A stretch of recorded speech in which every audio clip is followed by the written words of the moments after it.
ओहो, घाम त निस्किन पो लागेछ। खेततिर जानु पर्यो। फेरि बुढीले ल्याङ ल्याङ गर्न थाल्छे। कसले बिगारेछ यो बाटो फेरि? होइन, यो कुकर किन कराउँदैछ? चोर जस्तो लाग्यो कि क्या हो?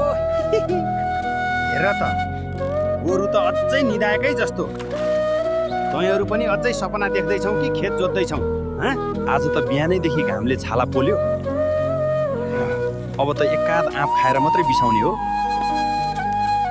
मिलाएर रोपौँ है। जे पायो त्यही रोपेर फेरि पछि खालाउ नि। गोरुले भन्दा पनि बढी पसिना मैले बगाएँ कि क्या हो? फर्किनु पर्यो साउ।